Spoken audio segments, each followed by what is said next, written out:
Okay guys, it was a normal to boarding day in the market. मैं आज उतना active नहीं था तो मेरा कोई भी ट्रेड नहीं बना। I was outside, out of station. तो ये मिथ भी बस्ट हो गया है। तो जो लोग बोलते हैं कि ज़्यादा एक्टिव नहीं रहो हो तो आप मार्केट ट्रेंडिंग हो जाता है, आप अगर एक्टिव नहीं रहते हो तो आज ट्रेंडिंग नहीं हुआ, तो मिथ गॉट बस्टेड। अब देखेंगे कल मैं कौन सा लेवल्स पे इंटरेस्टेड रहूंगा। कल 10th ऑफ जून है, 10th जून को मैं कैसे ट्रेड करने वाला हूँ, ये वीडियो में सब कुछ डिस्कस करने वाला हूँ। ओके, तो hey everyone, welcome back to my YouTube channel the Bengal trader. I hope you guys are doing absolutely fine. ये पैटर्न मुझे बहुत अच्छा लगता है इन द सेंस ऑफ एक तो वी शेप आ गया है, साइडवेज टू बेरिश है, एंड साथ ही साथ लिक्विडिटी ग्रैबिंग करके मार्केट धीरे धीरे नीचे की तरफ आने वाला है। डेली टाइम फ्रेम में, मंथली में, वीकली में दो तीन चीज़ें मैंने आप लोगों के साथ शेयर किया था। मंथली टाइम फ्रेम में मैंने सॉरी थोड़ा गला बैठ गया है, सो सॉरी फॉर दैट। अच्छा, मंथली टाइम फ्रेम पे मैंने आप लोगों के साथ डिस्कस किया था कि मंथली कैंडल ना बहुत इंपॉर्टेंट होता है। इनका रेंज का या तो लिक्विडिटी स्वीप हो सकता है या फिर मार्केट फिर से नीचे की तरफ आ सकता है। ठीक है, लिक्विडिटी अगर स्वीप होता है तो बहुत अच्छी जगह पे है। वीकली में भी सिमिलर काइंड ऑफ स्टोरी। अगर मार्केट डेली कैंडल में ये लेवल के ऊपर क्लोज करके कंटिन्यूएशन देता है तो ही ये वीक पे मैं ट्रेंडिंग अपसाइड की तरफ एक्सपेक्ट करूंगा। अदरवाइज क्या हो सकता है, मार्केट नीचे की तरफ आ सकता है। अब डेली कैंडल में अगर हम देखते हैं, मार्केट ओपन हुआ, गैप अप किसी के हाथ पे ओपन नहीं होता है। प्रेशर आया, यहाँ पे सेलर्स एक्टिव थे, नीचे की तरफ ला के मार्केट को क्लोज किया है। 1 आवर का चार्ट में उतना कुछ खास है नहीं, 15 मिनट पे चीजें फिर भी समझ में आता है। कौन सा चीजें समझ में आता है, जैसे यहाँ पे अब पीटीसी बहुत एक इंपॉर्टेंट रोल प्ले करने वाला है। अगर मार्केट को ऊपर जाना होगा, पीटीसी और ये लिक्विडिटी, ये दोनों बहुत इंपॉर्टेंट रोल प्ले करने वाले, अगर मार्केट को ऊपर की तरफ जाना होगा। अगर नहीं जाना होगा तो इन पे मार्केट उतना ज़्यादा रिस्पेक्ट नहीं करेगा। ठीक है, मतलब कल को अगर मार्केट यहाँ से ही ऊपर की तरफ निकल जाता है, मैं इंटरेस्टेड नहीं रहूंगा, बिकॉज ये कोई मतलब सेंस नहीं बनता है। क्योंकि अगर क्लोजिंग नीचे की तरफ आ रहा है, रेंज के अंदर फिर से आ रहा है, तो वो या तो पीडीसी तक या फिर लिक्विडिटी को लेने आएगा, फ्रेश लिक्विडिटी को, फिर मार्केट अपसाइड की तरफ जा सकता है। That makes the sense. और अगर ऊपर की तरफ फ्लैट ओपन होकर डायरेक्टली निकल जाता है तो आज का डे हाई के ऊपर जाके प्राइस एक्शन चाहिए होगा, तो ही मैं बोल पाऊंगा हाँ ठीक है, चलो अपसाइड का लिए रेंज ओपन हो चुका है। काइंड ऑफ अपसाइड का इनएफिशिएंसी जहां पे पड़ा हुआ है, यहाँ तक मार्केट प्रोसीड कर सकता है। ठीक है, तो अगर कल को मार्केट फ्लैट ओपन होता है, फ्लैट ओपन होकर ऊपर जाता है, जब तक आज के डे हाई के ऊपर मार्केट प्राइस एक्शन नहीं बनाएगा तब तक मैं बाइंग साइड के बारे में देखूंगा नहीं। अगर बनाया तो मैं देख सकता हूँ। अच्छा, इनकेस अगर मार्केट फ्लैट ओपन हुआ, फ्लैट ओपन होकर ऊपर ना जाकर नीचे की तरफ आता है, तो ऑफ कोर्स ये लेवल दोनों लेवल के नीचे से ही, मतलब ये लेवल तोड़ते ही मार्केट नीचे की तरफ आ सकता है। बस डायरेक्टली नहीं आएगा। अगर अगर मार्केट पे पैनिक होगा तो आप देखोगे डायरेक्टली आ जाएगा, अगर मार्केट का मूड अलग है। अगर धीरे धीरे आ रहा है तो पीडीसी या फिर लिक्विडिटी बहुत इंपॉर्टेंट होने वाला है। मतलब अगर मार्केट मान के चलते ये लेवल को तोड़ा, ये लेवल को तोड़ के बड़ा बड़ा कैंडल बनाया, बड़ा बड़ा कैंडल बनाया, तो बहुत सामने आने वाले दिनों में मार्केट पीटीसी से रिएक्ट करके फिर से नीचे की तरफ ही आ सकता है।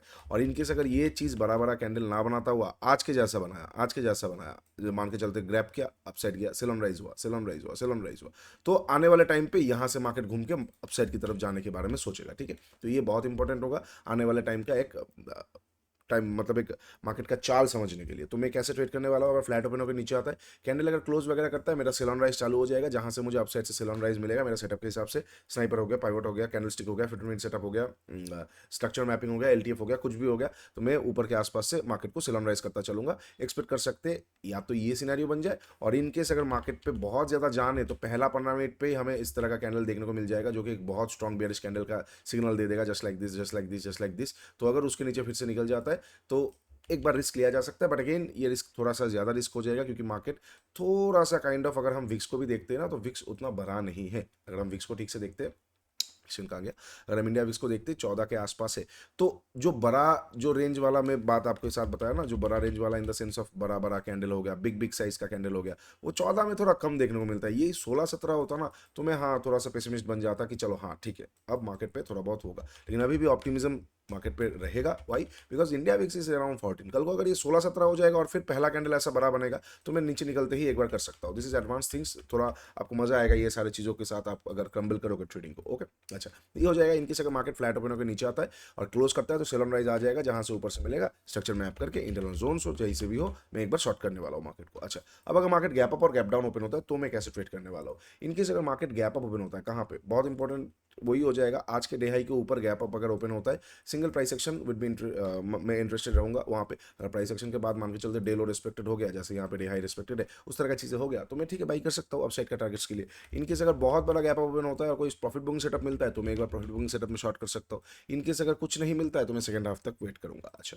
इनकेस अगर मान के चलते ये जोन के आसपास ओपन होता है, हालांकि इसको हम गैप अप नहीं मान सकते, ये काइंड ऑफ एक फ्लैट जोन ही है, बट वही सिमिलर काइंड ऑफ स्टोरी रहेगा कि जब तक ये लेवल के ऊपर प्राइस एक्शन नहीं आएगा तब तक मैं इंटरेस्टेड नहीं रहूंगा। अच्छा, अब अगर मार्केट गैप डाउन ओपन होता है, कहाँ पे, अगर गैप डाउन ओपन होता है लगभग पीडीसी के आसपास 0.5% 0.4% के आसपास, तो ऑब्वियसली गैप डाउन है। देखो चार्ट में दिख रहा है अच्छा मूवमेंट है, बट विक्स कम हो चुका है तो 100 पॉइंट का ही मूवमेंट है। अगर गैप डाउन ये एरिया के आसपास ओपन होता है, एक झटका देके मार्केट फिर से नीचे की तरफ आ सकता है। ये झटके में मुझे कोई भी सेटअप मिलेगा तो पीडीसी से मैं एक बार मार्केट को बाई करके ऊपर से फिर से अगर शॉर्टिंग का सेटअप मिला तो ऊपर से शॉर्ट कर सकता हूँ, ठीक है। अच्छा, इनकेस अगर गैप डाउन इसके भी नीचे ओपन होता है लिक्विडिटी से के आसपास, तो थोड़ा देखना पड़ेगा हिसाब से लिक्विडिटी गैप पे एक बार बाइंग बनता है, बट इतना मतलब विक्स इतना कम होने के बाद भी 0.65 0.7 का अगर गैप डाउन ओपन होता है तो विक्स तो शूट अप ऑब्वियसली करने वाला है, 16-17 के आसपास जाने वाला है। वहाँ पे पैनिक बढ़ सकता है, तो वहाँ पे क्या हो सकता है, फर्स्ट हाफ में मार्केट थोड़ा सा रिएक्ट करके सेकंड हाफ में आ सकता है। अभी रिएक्शन फुल्ली रैंडम होने वाला है।